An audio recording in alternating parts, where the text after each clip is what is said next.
S மக்களே, இன்றைக்கி Tuesday episode முடிஞ்சது. ஆக்சுவலாக என்டர்டெயின்மெண்ட்டுன்னு சொல்லி நம்மளுக்கு காமிச்சாங்க, ஆனால் உள்ளுக்குள்ளே நிறைய நடந்தது. நிறைய வன்மங்கள், வன்மகுணங்கள்லாம் எப்பவும் போல் பார்வதியால் நடந்தது. இருக்கட்டும், அப்படியே நம்ம ஒரு ஃப்ளோவில் போயிடுவோம். ஸோ ஃபர்ஸ்ட் டே வந்து பாட்டு போட்டு முடிச்சதுக்கப்புறம் இன்றைக்கி நேராக டாஸ்க்கு போயிட்டாங்க. ஏன்னா காலையில் பெருசாக எதுவும் கண்டென்ட்டெல்லாம் ஒன்றும் இல்லை. நானும் அப்பப்போ லைவில் பார்த்தேன், ஒன்றும் பெருசாக கண்டென்ட் இல்லை, ரொம்ப மொக்கையாக தான் போயிட்டு இருந்துச்சு. ஆக்சுவலாக என்ன நடந்ததுன்னா, பார்வதி வந்து விஜே பார்வா அகாடமின்னு சொல்லிட்டு அது பேர் என்னங்க, கோச்சிங் கிளாஸ் மாதிரி ஏதோ ஒன்று எல்லாருக்கும் விஜய் பண்ணுறது எப்படின்னு சொல்லி கொடுத்துட்டு இருந்தாங்க. இதில் என்ன கொடுமைனா, விஜய்க்கு இருக்க வேண்டிய குவாலிட்டிஸ்னு அவங்க சொன்ன எந்த குவாலிட்டிஸுமே அவங்கக்கிட்ட இல்லை. அதை பார்த்து விக்ரமும் கனியும் சிரிச்சிட்டு இருந்தாங்க. அதெல்லாம் பார்க்குறதுக்கு நல்லா இருந்தது. சொல்லுங்கள் இது ரொம்ப நல்லாயிருக்கு அப்படின்னு சொல்லி அவங்க சிரிச்சிட்டு இருந்ததுலாம் நல்லா இருந்தது. அது கிட்டத்தட்ட அதான் போச்சு பகல் ஃபுல்லாக அந்த டாஸ்க் ஆரம்பிக்கிற வரைக்கும். ஸோ அடுத்து விக்ரம் தான் எப்போவும் போல டாஸ்க் படித்தார். அதை காமிக்கலாக படிக்கக்கூடிய ஒரே ஆள் அவர் தான். டாஸ்க் என்னென்னா, சோப்பு, மாப்பு, இன்னொன்று என்ன, சம்திங் ஃபார் கிச்சன் ஏதோ சொல்லியிருந்தாங்க. ஸோ கிச்சன் ஒன்று, க்ளீனிங் ஒன்று, பாத்ரூம் ஒன்று, 3 டீமாக பிரிச்சுட்டாங்க. வீட்டில் பிரிக்கிற டீமே தான் அது என்டர்டெயின்மெண்ட்டோடு பண்ணுங்கன்னு சொல்லி. இதை விட ஒரு மொக்கையான டாஸ்க்கு எனக்கு தெரிஞ்சு பிக் பாஸ் வரலாறுலேயே இருந்ததில்லை. இந்த 9 சீசனில் நம்ம பார்த்த வரைக்கும் எனக்கு தெரிஞ்சு ரொம்ப மொக்கையாக போகிற டாஸ்க்னால் ஸ்கூல் டாஸ்க் தான் போகும். இது அதை விட மொக்கையாக வெறும் என்டர்டெயின்மெண்ட் பண்ணுங்க போது, நீங்கள் வேறு எதுவும் கிளிக்க வேண்டாண்டா அவர் சொல்லவே சொல்லிட்டார் பிக் பாஸ். உங்களோட கம்ஃபர்ட் ஜோனரில் போய் உட்காந்துக்கிட்டு உங்களுக்கு கம்ஃபர்டபுளாக என்ன வருமோ அதை பண்ணுங்க போதும், நீங்கள் வேறு எதுவும் பண்ண வேணாம் அப்படின்னு சொல்லி சொன்னார். இதில் வந்து கிச்சன் டீமில் வந்து 5 லேடிஸ் போயிட்டாங்க. கனி, சாண்ட்ரா, திவ்யா, பார்வதி, வியானா. அதுக்கப்புறமா க்ளீனிங் டீமில் வந்து விக்ரம், சுபிக்ஷா, பிரஜின், கமருதீன், கமருதீன் வந்து முதல்ல கிச்சன் டீமில் இருந்தார், அங்கேருந்து இங்கே வந்துட்டார். அதுக்கப்புறமா பாத்ரூம் டீமில் சபரி, வினோத், ரம்யா, அமித், எஃப்ஜே இவங்க எல்லோரும் இருந்தாங்க. ஸோ இப்படி எல்லாருமே டீமாக பிரிஞ்சுட்டாங்க. இதில் எஃப்ஜே முதல்ல பிரியல. அதுக்கப்புறம் எஃப்ஜே வந்து நான் போய் பாத்ரூம் டீமில் ஜாயின் பண்ணிக்கிறேன்னு பண்ணிக்கிட்டாரு. அதுக்கப்புறம் இவங்க 3 பேரும் ஒரு இன்ட்ரடக்ஷன் கொடுக்க சொன்னாங்க. 3 பேர் இன்ட்ரடக்ஷனுமே நல்லா இருந்தது, உண்மையிலே நல்லா இருந்தது. அண்ட் அது வரைக்கும் தான் கேமும் நல்லா இருந்தது. அதுக்கப்புறம் எப்போ கேமுக்குள்ளே போங்கன்னாங்களோ அப்போ அவங்க வன்மத்தை கக்க ஆரம்பிச்சிட்டாங்க. இந்த கேம் என்னென்னா, கிச்சன் டீமில் ரொம்ப தெளிவாக சின்ன குழந்தை, பச்சை குழந்தைக்கு சொன்னால் கூட புரிஞ்சிடும். கிச்சன் டீமுக்குள்ள வர்றவங்களுக்கு அவங்க என்ன கேட்குறாங்களோ அவங்க கேட்குற இடத்துல கொண்டு போய் இவங்க சமைச்சு கொடுக்கணும். அவ்வளோதான் கிச்சன் டீம். அதே மாதிரி விஷுவல் வாஷிங் பண்ணிக்கணும். க்ளீனிங் டீம் வந்து க்ளீன் பண்ணிகிட்டே இருக்கும்போது யாராவது நடந்து வந்தாங்கன்னா அவங்கள வச்சு என்டர்டெயின்மெண்ட் பண்ணுறது, அந்த மாதிரி பண்ணிகிட்டு இருக்கணும். வாஷ்ரூம் டீம் வந்து வாஷ்ரூம் வர்றவங்கள ரெட் கார்பெட் கூட்டிகிட்டு போயிட்டு பாட்டு பாடணும், அந்த மாதிரி. இதில் வேறு இது சொல்லி பிடிச்சதுக்கப்புறமா உங்களுக்கு வந்து 24 ஹவர்ஸில் வந்து பிக் பாஸ் வந்து எல்லாத்துக்கும் அழகாக எக்ஸாம்பிள் சொன்னார். இப்போ நீங்கள் கிச்சனுக்கு வராங்களா, உங்களோட 2 கருவேப்பிலை கிடக்குதா, நீங்கள் அதை ஏதாவது ஒரு ஜாலியாக கூட எடுத்து போடலாம் அப்படிங்கிற மாதிரி ஒரு எக்ஸாம்பிள் கொடுத்தாரு. அதே மாதிரி பாத்ரூம் டீமுக்கு வராங்களா, உங்களுக்கு வாஷ் மிஷினில் தண்ணி வேகமாக வருதுன்றாங்களா, அதை நீங்கள் மெதுவாக மூஞ்சி கழுவி விடலாம். இப்போ அதே மாதிரி க்ளீனிங் டீமில் அது மாதிரி 2-3 பேருக்குமே ஏதோ ஒரு எக்ஸாம்பிள் கொடுத்தாரு. இது மாதிரி எக்ஸாம்பிளாக கொடுத்து இதெல்லாம் வெறும் எக்ஸாம்பிள் தான், நல்லா பண்ணுங்கன்னு சொல்லி என்கரேஜ் பண்ணி அமிச்சாரா. நம்ம ஆளுங்க பண்ணுவாங்களா, எப்போ போல சொதப்பல் தான். முதல்ல பார்வை தான் பாத்ரூமுக்கு வந்துச்சு. ஏன்னா நம்ம கொடுத்த வேலையை செய்ய மாட்டோம், அடுத்தவங்க வம்புளுக்கு தான் முதல்ல போவோம் இல்லையா, நம்ம புத்தியே அதானே. அதனால் நம்ம நேரம் வம்புளுக்கு போயிட்டோம். அவங்க ஆக்சுவலாக சாதாரணமாக ஜாலியாக பாட்டு பாடி ஜாலியாக தான் இனிஷியலாக கூப்பிட்டு போனாங்க. அவங்களும் வம்புளுக்கிற ஸ்டேஜ்லாம் இல்லை. அது ஜாலியாக நம்ம ஜாலியாக விட்டா நம்ம பார்வதி இருந்து என்ன பிரயோஜனம். இதில் ஃபஸ்ட்டு ஜாலியாக போயிடுச்சு, ஜாலியாக எடுத்துகிட்டு போயிட்டாங்க. கூட்டிகிட்டு வந்து பார்வதியை விட்டாச்சு. அதுக்கப்புறம் விக்ரம் வந்தார். அமித் விக்ரமை தூக்கிட்டு போனார். சீரியஸ்லி பாவம் அந்த மனுஷன், எப்படி விக்ரமெல்லாம் தூக்க முடியும், என்னமோ தூக்கிட்டு போயிட்டார். அது பார்க்க நம்மளுக்கு ரொம்ப மனசு வலிச்சது. விக்ரமுக்கு அமித்துக்கு வலிச்சதோ இல்லையோ நம்மளுக்கு ரொம்ப மனசு வலிக்கிற மாதிரி இருந்தது. கூட்டிகிட்டு போய் ஃபேஸ் வாஷ் பண்ணலாம் கூப்பிட்டு வந்தாங்க. அண்ட் இதில் வந்து நீங்கள் 24 ஹவர்ஸில் பார்த்தீங்கன்னா க்ளீனிங் டீம் வந்து பாத்ரூம் டீமை பெருசாக டிஸ்டர்ப் பண்ணலை. பாத்ரூம் வந்தப்போ தான் போனாங்களே, மற்ற டைமில் அவங்க ஏதாவது என்டர்டெயின்மெண்ட் பண்ணலாமா அப்படின்னு தான் பார்த்துட்டு இருந்தாங்க. ஆனால் இந்த குக்கிங் டீம் என்ன பண்ணுது, வரிசையாக இது உங்களுக்கு காமிக்கல 1 ஹவரில் வரிசையாக பாத்ரூமுக்கு 5 லேடிஸும் மாறி மாறி மாறி மாறி, அதுவும் சாண்ட்ரா, வியானா, பார்வதியெலாம் மாறி மாறி பாத்ரூமில் போய் உட்காந்துருந்தாங்க. போக வர நம்மளை போட்டு படாப்படுத்திட்டு இருந்தாங்க. ஆனால் கிச்சனில் மட்டும் அவங்க வேலை செய்ய மாட்டாங்களாம். கொஞ்சம் நேரம் பார்த்தாங்க, அதுக்கப்புறம் கிச்சன் க்ளோஸ்ட் அப்படின்னு வச்சுட்டாங்க. லஞ்சில் வந்து ஒரு பிரச்சனை நடந்தது. அதுவும் தேவையே இல்லை. அவங்க பிடுங்கினது பூராமே இன்றைக்கி தேவையில்லாத ஆடியாக தான் இருந்தது. அதில் இது ஒரு தேவையில்லாத ஆடி. எஃப்ஜே வந்து கெம்மியோட ஏதோ ஒரு கான்செப்ட் பண்ணிகிட்டு இருந்தார். அப்போ வந்து அமித்தும் வினோத்தும் தள்ளி உட்காந்துருந்தாங்க. இடத்துல இருந்து அமித் என்ன சொன்னார் அப்படின்னா, எஃப்ஜே அவங்க முதல்ல சாப்பிட்டுமே அப்படின்னாரு. உடனே எஃப்ஜே காய்ச்சி பிடிச்சி பழைய எஃப்ஜே வெளில வந்துட்டார். தலையானதுக்கு அப்புறமா கொஞ்சம் கண்ட்ரோல்டாக இருந்த மாதிரி இருந்தது எஃப்ஜே. பட் இப்போ அமித் சொன்னோடனே, ஏன்னா அமித்துக்கும் எஃப்ஜேக்கும் ஆக மாட்டேங்குது. அமித்துங்கிறதுனால அவரோட பழைய எஃப்ஜே மோட வெளியில் வந்து கத்துனோடனே, அமித் நாங்கள் நல்லா தான் பண்ணிகிட்டு இருக்கோம், நான் சாப்பிட விடாமலாம் இல்லை, நான் ஹியூமனிட்டெல்லாம் பண்ணுறேன்னா நீங்கள் சொல்லாதீங்கன்னு அவர் ஒரே ஒரு வார்த்தை தாங்க சொன்னார். அமித் சாப்பிடட்டுமே அப்படின்னாரு. அதுக்கு இவன் லபோதிபோன்னு கத்தி கடைசியில் ஒரு வழியாக சமாதானம் ஆகி சாப்பிட உட்காந்துட்டா நாங்கள் எதுவும் பண்ணலன்னு சொல்லி ப்ரூஃப் பண்ணிட்டு அப்புறம் கனியே சொல்லிட்டாங்க, நாங்கள் வந்து சும்மா விளையாட்டு தான் இருக்கோம், நீங்கள் பார்த்துக்கோங்க, நாங்கள் சாப்பிட்டுக்குறோன்னு சொல்லிட்டாங்க. ஸோ அந்த இடத்துல அது அப்படியே முடிஞ்சுது. அதுக்கப்புறமா இவங்க லீடர் சூஸ் பண்ண சொன்னாங்க. 3 டீமுக்கும் ஒரு லீடர் சூஸ் பண்ண சொன்னாங்க.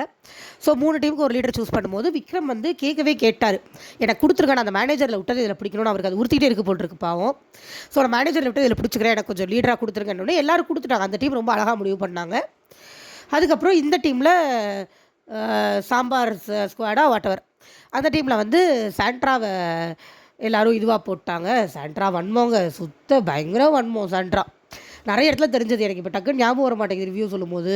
லைவில் நிறைய இடத்துல வன்மத்தை கக்கிட்டு இருந்தாங்க. நான் ஒன்று சொல்கிறேன், இவர் வினோத் போய் ஒரு பாட்டு பாடுங்கன்னு சொல்லி கேட்டார். ஆக்சுவலாக சாம்பார் ஸ்குவாடுக்கு இந்த ஒரு பாயிண்ட் எல்லோரும் கொடுத்தாங்கல்ல, அதுக்கு காரணம் இதுதான். அவங்க என்ன பண்ணாங்க, வர்றவங்களெல்லாம் வாக் பண்ணிட்டே இருந்தாங்க, ஸ்கேட்டர் செஞ்சு கொடுக்கல. ஒரு தடவை வினோத் போய் கேட்டப்ப பண்ணின்ற மாதிரி ஏதோ அவரை சொல்லி டேரெக்டாக பண்ணின்னு சொல்லி பாட்டு பாடிட்டாங்க. அதில் தான் அவர் கடுப்பானார். ஓகேவா? ஸோ இதில் வந்து அவங்க டீமுக்கு வந்து சாண்ட்ரா, இவங்க டீமுக்கு வந்து ரம்யா. ஃப்ளஷ் ஃபைட்டர்ஸ்க்கு வந்து ரம்யா, அதாவது பாத்ரூம் கிளீனிங்க்கு. இவங்க வந்து மாப் மாயாவிகள் கிளீனிங்கு. குக்கிங் டீம் வந்து சாம்பார் ஸ்குவாட். இதான் பேர், இதை நான் சொல்ல மறந்துட்டேன். இதில் வந்து பார்வதி வந்து அமித்துக்கு டீ கொடுத்துட்ருக்கும் போது நம்ம கமருதீன் போய் ஏதோ அவங்க பார்வதி வந்து அமித் ஒய்ஃப் மாதிரி ஏதோ பண்ணிட்டுறாங்க. கமருதீன் சிரிச்சுக்கிட்டே போய் இதோட எத்தனாவது ஒய்ஃப்னு கேட்டார். இந்த அம்மாவும் சிரிச்சுக்கிட்டே தான் அவரை துரத்திட்டு ஓடிச்சு. அதாவது மேடம் விளையாட தான் செஞ்சாங்க, உனக்கு மட்டும் எத்தனை பொண்டாட்டுற அப்படின்னு. இதுக்கு முன்னாடி இந்த சினாரியோ நடக்கிறதுக்கு முன்னாடி அரோரா உட்கார வச்சு மேடம் ஜோசியம் பார்க்குறேன்னு அரோரா வந்து கல்யாண ரேகை எப்படி இருக்குன்னு கேட்டால் நிறைய ரேகை ஓடுதே அப்படின்னு நிறைய புருஷன் கிண்டல் பண்ணிகிட்டு இருந்துச்சு இந்த அம்மா. நீ அடுத்தவங்க குடும்பத்தை கெடுப்ப, 4 பேரை கெடுத்து தான் வாழ்வ அப்படின்னு சொல்லி அப்புறம் கதை சொல்லும்போது ஒரு ராஜா ராணி இருந்தாங்களாம், அவங்களுக்கு கெடுக்க ஒரு பேய் வந்துச்சான் அப்படின்னு இஷ்டத்துக்கு அரோராவை கேரக்டர் அசாசினேட் திரும்பியும் பண்ணிக்கிட்டு இருந்தாங்க பார்வதி. இதை தான் பண்ணிட்டு இருந்தாங்க. பார்வதி வந்து எந்த இடத்துல வன்மத்தை ஆரம்பித்தாங்கன்னா அரோரா கிட்ட தான் ஆரம்பித்தாங்க. அரோராவை பிடிச்சி உட்கார வச்சுக்கிட்டு, இல்லை அவங்களா உட்காந்தாங்களா இல்லை இவங்க உட்கார வச்சாங்களான்னு தெரில, பட் அரோரா உட்காந்துருந்தப்போ கம்ப்ளீட்டாக கேரக்டர் அசாசினேஷன் தான் நடந்துக்கிட்டு இருந்ததாங்க. உங்களுக்கு எப்பயுமே பார்வதியோட சட்டத்திட்டங்கள் தெரியும் இல்லையா? அவங்க யாரை வேணாலும் எவ்வளோ வேணாலும் மார்க் பண்ணிக்கலாம், கேரக்டர் அசாசினேட் பண்ணிக்கலாம், கிண்டல் பண்ணிக்கலாம், என்ன வேணாலும் பண்ணிக்கலாம். ஆனால் அவங்கள யாராவது ஏதாவது பண்ணால் அதை எடுத்துகிட்டு வந்து பெரிய விஷயமாக்கிடுவாங்க. அப்படி தான் கமருதீன் பண்ணதை ஆக்கிட்டு இருந்தாங்க. நல்லா விளையாடும்போது அப்போ விக்ரமும் கிண்டல் பண்ணார், ஏதோ பாட்டு பாடி கிண்டல் பண்ணார். எல்லா பக்கமும் சிரிச்சுட்டு பின்னாடி போய் தனியாக உட்காந்துக்கிட்டு புலம்புறாங்க திவ்யா கிட்ட சம்திங் யார்கிட்டையோ. இந்த மாதிரி என்னை அப்படி சொல்கிறான், அவன் எப்படி என்னை அப்படி சொல்லலாம், விக்ரமும் சேர்ந்து கிண்டல் பண்ணுறான் அப்படின்னு எல்லார் மேலேயும் வன்மத்தை கக்கிட்டாங்க. கக்கிட்டு கமருதீன் கூப்பிட்டு வேற சொல்கிறாங்க, அது எப்படி நீ அப்படி சொல்லுவேன் அப்படின்னு. கமருதீன் கேட்குறாரு, ஏமா நீ அரோரா உட்கார வச்சு பண்ணி அப்போ தப்பா தெரியலையா, என்னை 3 பொண்டாட்டின்னு சொல்லி அப்போ தப்பா தெரியலையா, எங்களை நீ கிண்டல் பண்ணிட்டு தானே இருக்குது அப்படின்னா, நான் பண்ணுறது வேற, நீங்கள் பண்ணக்கூடாது. அதாவது தனக்கு ஒரு சட்டம், அடுத்தவர்களுக்கு ஒரு சட்டம், நான் என்ன வேணாலும் பண்ணுவேன், என்ன எதுவும் பண்ணக்கூடாது. அதே மாதிரி பார்வதிக்கு பாத்ரூம் டீம் மேலே என்ன காண்டுனா, அவங்களை புகழ்ந்து பாட சொன்னாங்க பாத்ரூம் டீம். இவங்க புகழ்ந்து பாடவே கிண்டல் பண்ணி பாடிட்டு இருந்தாங்க. பட் எல்லையை மீறி போகிறேன், கிண்டலில் தான் நின்னது. ஆனாலும் இவங்களுக்கு பொருட்களை இவங்களை பாராட்டலையா, எவன் பாராட்டுவான் எனக்கு புரியலை. இவங்க கேரக்டருக்கு இவங்க எல்லோரும் பாராட்டுவாங்களா? இந்த கமருதீன் இஷ்யூ ஒன்று போச்சு. அதுக்கப்புறமா இந்த டாஸ்க் வந்தது, இந்த மாவை பாஸ் பண்ணுற டாஸ்க். நம்ம ப்ரொமோலே பார்த்துருப்போம். ஒருத்தர் ஒரு அட்டை மாதிரி இருக்கும், அதை வாயில் கவ்விட்டு கொஞ்சம் மாவு எடுத்து ஒருத்தராக பாஸ் பண்ணி பின்னாடி கொண்டு போய் போடணும். இதுக்குள்ளே போன உடனே அந்த ரீச்சிங் பவுல் வந்து சும்மா மாயாவிஸ் பவுலை வந்து வச்சுருந்தாங்க, மாயாவிஸ் பவுலை.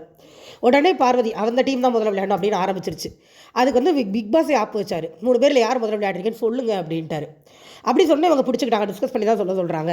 ஃபண்டாஸ் தான், நம்ம சார்புத்திரி போட்டு விளையாண்டுக்குவோம் அப்படின்னு விக்ரம் சொன்ன உடனே ஒரு வழியாக எல்லாம் மாட்டேன்னு சொல்லி அப்புறம் கடைசியில் கனி வந்துட்டாங்க விளையாடுறதுக்கு. சார்புத்திரி போட்டு ஃபஸ்ட்டு பாத்ரூம் டீம் போச்சு, அதுக்கப்புறம் கிச்சன் டீம், அதுக்கப்புறம் தான் விக்ரம் டீம்னு முடிவாயிடுச்சு. ஸோ பாத்ரூம் டீம் போனப்போ அவங்க முடிஞ்ச அளவுக்கு விளையாடினாங்க. அடுத்து கிச்சன் டீம் பாத்ரூம் டீம் போகும்போது ஆக்சுவலாக இந்த ரூல்ஸ் என்ன கொடுத்துருந்தாங்கன்னா, ஒருத்தர் விளையாடும் போது நீங்கள் வந்து அவங்களை கிண்டல் பண்ணலான்றது ரூல்ஸ்லேயும் இருந்தது. நம்மளுக்கு அது 1 ஹவரில் காட்டலை. ஸோ மற்ற 2 டீம் கிண்டல் பண்ணிகிட்டு இருந்தாங்க. அதே மாதிரி பார்வதி போகும்போது சபரி கிண்டல் பண்ணார். அதில் அவர் அந்த வார்த்தையை ஒரு ஃப்ளோவில் விட்டார், உன்னை யாருக்கும் பிடிக்காதுங்கிறத சொன்னார். அதுக்கப்புறம் வாந்தி எடுக்கிற பவர் ஏதோ சொல்லிட்டு இருந்தார். விளையாண்டு முடித்தாங்க. விக்ரம் டீமும் விளையாண்டாங்க. விக்ரம் டீம் ஜெயிச்சிட்டாங்க. ஸோ விக்ரம் டீம் ஜெயிச்சதுக்கு அப்புறமா பார்வதி போய் சொல்கிறாங்க சபரிட்ட, நீ அப்படி சொன்னது எனக்கு பிடிக்கல.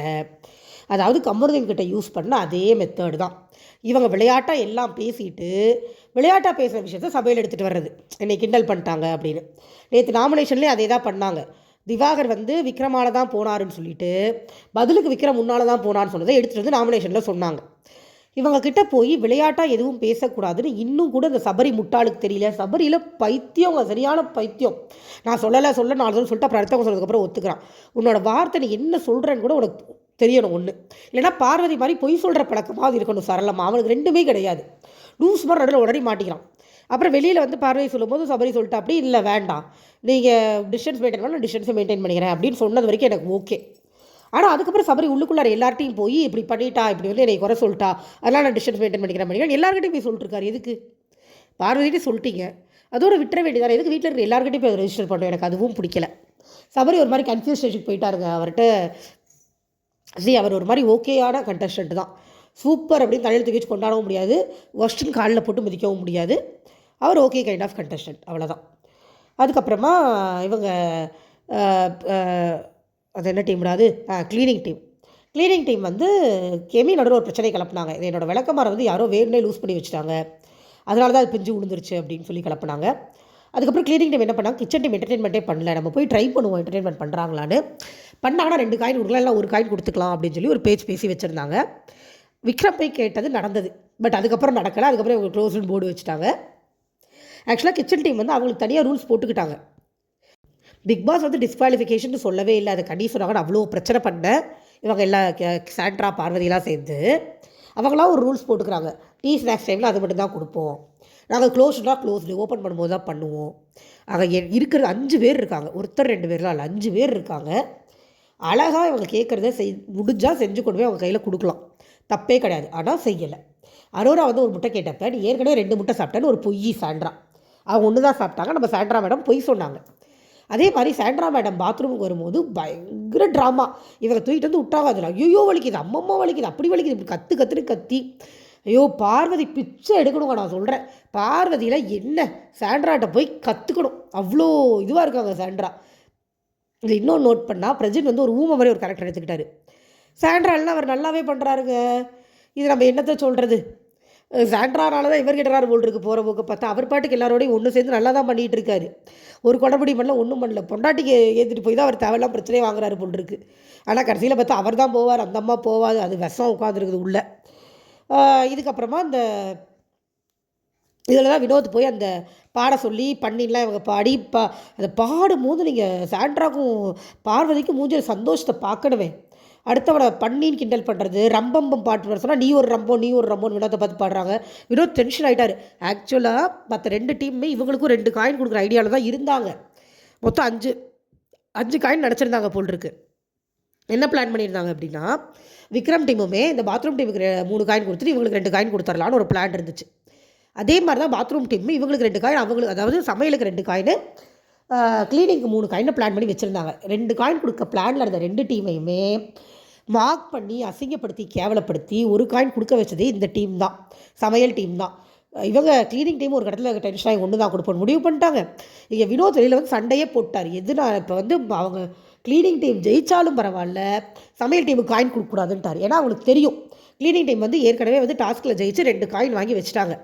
ஸோ க்ளீனிங் டீமுக்கு பாயிண்ட் கம்மியாக கொடுத்து சமையல் டீமுக்கு அதிகமாக கொடுத்தா தான் ஒரு மாதிரி ஈக்குவலைஸ் ஆகும். ஆனால் இவங்க கிண்டல் பண்ணதில் வினோத் டென்ஷன் ஆகி போய் ஜெயிக்கிறது டிசர்வான ஆளுங்க ஜெயிச்சுட்டு போட்டோம், ஈக்குவலைஸே பண்ண வேண்டாம், அவங்களுக்கு கொடுக்கூடாதுன்னு ஒத்த காலில் நின்ட்டார். ஏன்னா அவங்க பண்ண பர்ஃபார்மன்ஸ் அப்படி வேணும்னு கிச்சனில் போய் உட்காந்துக்கிட்டு சாப்பாடு கேட்கும்போது அவங்க சொன்ன எந்த ரூல்ஸையுமே ஃபாலோ பண்ணல, என்டர்டெயின்மெண்ட் ஒழுங்காக பண்ணலை, ஃபுட்டு கேட்கும்போது ஒழுங்காக கொடுத்தாங்க. ஆனால் அவங்க விருப்பப்பட்டப்ப அவங்க தங்களால் முடிஞ்சதான் செஞ்சு கொடுப்பேன்னு சொன்னாங்களே இவ்வளோ, இவங்க கேட்டது எதையுமே கொடுக்கல. அதை தன்மையாக புரிய வைக்கவும் இல்லை, வந்தவங்கள கிண்டல் பண்ணிட்டே இருந்தாங்க. அரோரா போய் ஆம்லெட் கேட்டால் கோழி முட்டை போட்டால் தரேன்னா என்ன பேச்சு இதெல்லாம் கேட்டால் ஃபன்னாக. நான் சொல்கிறேங்க, எனக்கு வந்து குக்கிங் டீமில் ஒருத்தங்க பேசுறது கூட ஃபன்னாக தெரியல. க்ளீனிங் டீமும் டாய்லெட் டீமும் நீட்டாக ஃபன் தான் பண்ணிகிட்டு இருந்தாங்க. இந்த டீமுக்கு ஃபன் பண்ணவே தெரியல, வன்மம் மட்டும்தான் வருது வாயை திறந்தா. ஸோ இதுக்கப்புறமா காயின் கொடுத்து எந்தெந்த டீம் யார் யார் கொடுக்குறாங்கன்னு கேட்கும்போது என்ன பண்ணிட்டாங்கன்னா, ஃபஸ்ட்டு வந்து அதுவும் சாபூத்திரி தான் போட்டாங்க. But Vikram first, Sabari team second, Parvathi team தேர்டுன்னு வந்துருச்சு. ஸோ விக்ரம் டீம்லேருந்து எழுந்து வந்து சமையலுக்கு 1, பாத்ரூமுக்கு 2 கொடுத்தாங்க. அதே மாதிரி பாத்ரூம் டீம்லேருந்து எழுந்து வந்து க்ளீனிங்க்கு 2, சமையலுக்கு 1 கொடுத்தாங்க. அடுத்து சமையல் டீம் எழுந்து வந்து அதுக்கு வன்மத்தை பாருங்கள், அதுக்கு 2த்துக்கும் ஒரு காயின் தான். பாத்ரூம் டீம் அவ்வளோ பாடாப்படுத்தி அவங்க அவ்வளோ பண்ணியிருக்காங்க. இதுங்க வந்து சொல்லுதுங்க, வாஷ்பேஷனை சபரி ப்ரஷ்ஷில் தேய்ச்சாரு, மாவு எடுத்து வந்து வச்சுருந்தாங்க, அப்படி இப்படின்னு மொக்கையான 4 காரணம். சாண்ட்ரா வன்மத்தை கொட்டுது. இதில் பார்வதி வேறு பாயிண்ட் சொல்லி கொடுத்து எல்லாத்தையும் வாங்கிட்டு போய் விக்ரம் வந்து பாட்டு பாடினதெல்லாம் காரணம் சொல்லி என்னென்னத்தையோ சொல்லி டாஸ்கையே புரிஞ்சுக்காம இவங்க 2 பேருக்கு ஒரு காயின் கொடுத்துட்டு போயிருச்சுங்க. இது காயின் முடிஞ்ச உடனே பேசுதுங்க உட்காந்து இந்த கிச்சன் டீமு. நம்ம நாளைக்கு நல்லா பெர்ஃபார்ம் பண்ணுவோம். கனி தான் அதையும் கொண்டு வந்தாங்க. இந்த வன்ம குடோன்களுக்கு அதெல்லாம் தெரில. கனி தான் எடுத்து வந்தாங்க. நாளைக்கு நம்ம பெர்ஃபார்ம் பண்ணி பார்ப்போம், அப்பையும் கொடுக்கலன்னா அதுக்கப்புறமா என்ன பண்ணுறதுன்னு யோசிக்கலாம் அப்படின்னு கனி தான் அதை எடுத்துகிட்டு வந்தாங்க. ஏன்னா இதுக்கு சண்டை போடலே தான் இருக்குதுங்க. அப்போ நம்ம நாளைக்கு வந்து 0 கொடுத்துருவோம், எல்லாருக்கும் ஒன்றும் பண்ண வேணாம் நோயின்னு ஆரம்பித்த உடனே கனி தான் எடுத்துகிட்டு வந்தாங்க. சரி நம்ம பெர்ஃபார்ம் பண்ணுவோம் அப்படின்னு எல்லாம் ஒத்துக்குச்சுங்க. சரி பெர்ஃபார்ம் பண்ணி பார்ப்போம் கொடுக்குறாங்களான்னு. அதாவது இவங்க வந்து இப்போ ஆல்ரெடி பெர்ஃபார்ம் பண்ண டீமுக்கு காயின் கொடுக்கல. இவங்களுக்கு அது ஒரு மேட்டராகவே தெரில. இவங்களுக்கு அவங்க கொடுக்கலான்றது மட்டும் இவங்களுக்கு ஒரு பெரிய பிரச்சனையாக இருக்குது. நாங்கள் பண்ண கொடுக்கல, நீங்களும் பண்ணவங்களுக்கு கொடுக்கலையே, நீங்களும் 2 டீமுக்கு ஒரு காயின் தானே கொடுத்தீங்க, அப்போ உங்கள் தலையில் மட்டும் எனக்கு காயின் மலையாக கொட்டுமா, ஒன்று கொடுத்தே பெருசு. விக்ரம்லாம் வெளில வந்தாலே சொல்லிட்டார், இதுங்களுக்குலாம் நாளைக்கு எதுவுமே கொடுக்க வேணாம், 0 கொடுத்துருவோம் அப்படிங்கிற மாதிரி சொல்லிட்டாங்க. அவங்க இந்த 2 டீமும் நம்ம பெர்ஃபார்ம் பண்ணுவோம், அவங்களுக்கு டீலில் விட்டுறலான்ற மாதிரி தான் பேசிகிட்டு இருக்காங்க. என்ன கேட்டால் அப்படி தான் விடணும். ஏன்னா அவங்க பண்ணுறது நல்லாவே இல்லை. ரொம்ப அன்எத்திக்கலாக, ரொம்ப என்டர்டெயின்மெண்ட்டை குலைக்கிறதே அந்த டீம் தான். அவங்க ஒரு தனி ட்ராக்கில் போகிறாங்க. மற்ற 2 டீமும் என்டர்டெயின்மெண்ட்டாக எடுத்துகிட்டு போகிறாங்க. ஆனால் அந்த டீம் மட்டும் வன்மத்தை கக்கிட்டே இருக்குது. பார்க்க நல்லாவே இல்லை. நீங்கள் நிறைய பார்க்கல. 1 hour எபிசோடில் என்னமோ ஃபுல் என்டர்டெயின்மெண்ட் எபிசோட் மாதிரி காமிச்சாங்க. கிடையாது, நிறைய வன்மம் உள்ளே போச்சு. 24 hours மூஞ்சி சொல்லிக்கிற மாதிரி நிறைய பார்வதி பண்ணாங்க, சாண்ட்ரா பண்ணாங்க, நிறைய பண்ணாங்க, திவ்யாவே பண்ணுச்சு. இவங்க 2 பேரும் எடுத்துகிட்டு இந்த 2 டீமில் இருந்த கோஆர்டினேஷனும் என்டர்டெயின்மெண்ட்டாக கொடுக்கணுன்ற முனைப்பும் அந்த டீமில் இல்லை அப்படிங்கிறது தான் உண்மை. ஸோ இதோட முடிஞ்சது, அவ்வளோதான் இன்றைக்கி. இப்போ வந்து விக்ரம் டீம் லீடிங்கில் இருக்காங்க. அவங்களுக்கு வந்து மேக்னம் ஐஸ்கிரீம் கொடுத்தாங்க. பார்வதிக்கு யாரும் ஷேர் பண்ணாங்களா எனக்கு தெரியலை. பிரஜின் சாண்ட்ராக் ஷேர் பண்ணார், விக்ரம் கனிக்கு கொடுத்தாங்க, கமருதீன் வந்து அரோரா கொடுத்தாங்க, கெமி யார் கொடுத்தாங்கன்னு எனக்கு தெரியல. இந்த மாதிரி அவங்க எல்லோரும் அவங்களுக்குள்ளே ஷேர் பண்ணி சாப்பிட்டுக்கிட்டாங்க. பார்வதிக்கு யாரும் கொடுக்கலனாலும் ஒன்றும் தப்பு இல்லை. ஏன்னா அந்த அம்மா தான் பாதி டாஸ்க்கு உழைச்சதே, அந்த அம்மா தான் நல்லா போயிட்டு இருந்தது. முடிஞ்ச வரைக்கும் எல்லோரும் கோப்பப் பண்ணி என்டர்டெயின்மெண்ட்டாக கொண்டு போக ட்ரை பண்ணுறாங்க. ஸோ இதே மாதிரி கொண்டு போனாங்கன்னா நல்லாயிருக்கும். பார்க்கலாம் எப்படி போகுது அப்படின்ட்டு. பிரச்சனைகள் சண்டைகள் வர்றது தான், அது நியாயமான விஷயங்களுக்கு நல்ல விஷயங்களுக்கு வந்தால் நல்லாயிருக்கும். இதில் ஒன்று சொல்ல மறந்துட்டேன் பாருங்கள். இதுக்கெல்லாம் இடையில் அந்த தலைவர் யாருன்னு சூஸ் பண்ணதுக்கப்புறமா இந்த டீம் வந்து நம்மளோட விக்ரம் டீம் வந்து ஒரு பெர்ஃபார்மன்ஸ் பண்ணுறோம், நாங்கள் ரெடி பண்ணி வச்சுருக்கோம்னு கேட்டால் சாண்ட்ராவும் பார்வதியும் சாண்ட்ரா உட்கார மாட்டேங்குது. பார்வதி கூட உட்காந்துட்டாங்க. பிரச்சனை பண்ணது சாண்ட்ரா. நம்ம எதுக்கு உட்காரணும், நம்ம எல்லோரும் டாஸ்கில் இருக்கோம், அவங்களுக்கு எதுக்கு ஸ்பேஸ் கொடுக்கணுமா? அது வந்து ஓப்பன் மைக்கில் பண்ணிக்கலாம். இவங்களுக்கு எதுக்கு ஓப்பன் மைக்னால் இவங்க வந்து தனியாக அதுக்குன்னு ஒரு டைம் வச்சு என்டர்டெயின்மெண்ட் பண்ணுவாங்க, அதில் பண்ணிக்கலாம். இதில் எதுக்கு பண்ணும், இதில் கொடுத்தா இதில் கொடுத்தா அவங்க டெலிகாஸ்ட்டில் வந்துருவாங்களாம். இதுக்கு ஸ்பேஸ் கொடுக்கக்கூடாது அப்படின்னு சொல்லி எழுந்து போயிட்டாங்க 2 பேரும். ஆனால் பெர்ஃபார்மன்ஸ் நல்லா இருந்தது. விக்ரம் வந்து டிஷ்யூ வச்சுட்டு ஒரு பெர்ஃபார்ம் பண்ணார், நான் டிஷ்யூவாக மாதிரி ஒரு பெர்ஃபார்ம் பண்ணார், அது நல்லா இருந்துச்சு. இதுக்கு 2 எழுந்து போனது இல்லாமல் விக்ரம் பெர்ஃபார்மன்ஸ் முடிச்சுட்டு போனோடனே இப்போ வினோத் காதில் ஓதுதுங்க. அதாவது பாத்ரூம் டீமில் இருக்கிற வினோத் காதில், நம்ம எல்லாம் டாஸ்கில் தானே இருக்கோம்னா நம்மளும் இப்போ அந்த மாதிரி பெர்ஃபார்ம் பண்ணால் எல்லாருமே அந்த மாதிரி இடம் எடுத்துக்கிட்டால் நல்லா இருக்காது, நீங்கள் போய் உட்காராதீங்க, ஏன் எல்லோரும் போய் உட்காந்து அவருக்கு ஸ்பேஸ் கொடுக்குறீங்க, அவங்கவுங்க டாஸ்க்கு அவங்கவுங்க பண்ணுங்கன்னு கெட்ட எண்ணங்களை விதைக்கிறது. இதுதான் ஒருத்தங்க பண்ணுறாங்களோ ஒரு 2 நிமிஷம் உட்காந்து பார்த்துட்டு போனால் என்ன ஆயிருப்போது, வந்துட்டு தான் போட்டுமே ஸ்க்ரீனில், ஏன் நீங்களே தான் நொட்டிட்டு வரணுமோ 2 பேரும் கருமம். வேறு யாருக்கும் எதுவும் நடந்துடக்கூடாதுன்னு சொல்லி சாண்ட்ராவும் பார்வதியும் பயங்கர என்ன சொல்கிறது, முக்கியமாக அவங்க பண்ணுறது ஏதாவது தங்களை தவிர வேறு யாரும் ஸ்க்ரீனில் தெரிஞ்சிடக்கூடாது, தங்களை தவிர வேறு யாருக்கும் எந்த நல்லதும் நடந்துடக்கூடாது, எல்லோரும் நாசமாக போயிடணும், இவங்க 2 பேர் மட்டும் நல்லா இருக்கணும் அப்படிங்கிற மாதிரி ஒரு அருமையான ஒரு வாழ்க்கை தத்துவத்தில் வாழ்ந்துக்கிட்டு இருக்காங்க 2 பேரும். கற்றுக்கோங்க மக்களே, இப்படி வாழ்ந்தாதான் ஓட்டிங்கில் ஃபஸ்ட் ப்ளேஸில் இருக்க முடியும். நல்லது பண்ணுறேன், நான் சண்டை போடாமல் இருக்கேன், நல்லவங்களாக இருக்கேன் அப்படிலாம் சொன்னால் கீழே இருந்து அப்படியே கொஞ்சம் கொஞ்சமாக வெளில அனுப்பிச்சி விட்டுருவாங்க. நம்ம அவார்டு ஜெயிக்கணும் அப்படின்னா 2 விஷயம் முக்கியம். ஒன்று, யாரையும் மதிக்கக்கூடாது, எல்லாரையும் அசிங்கப்படுத்தணும், யாரு கூடயும் ஒத்து போகாமல் இருக்கணும். இன்னொன்று, ஹோஸ்ட்டுக்கு ஃபேமிலி ஃப்ரெண்டாக இருக்கணும், அது ரொம்ப முக்கியம். அப்படி தான் போயிட்டுருக்குது கேம் ஷோவே. பார்ப்போம் மக்களே, நாளைக்கு வரேன். நல்லா தான் போச்சு இன்றைக்கி, என்டர்டெயின்மெண்ட்டாக போச்சு. பார்க்கலாம் எப்படி போகுதுன்னு சொல்லி நாளைக்கு பார்க்கலாம். Thank you so much, bye bye.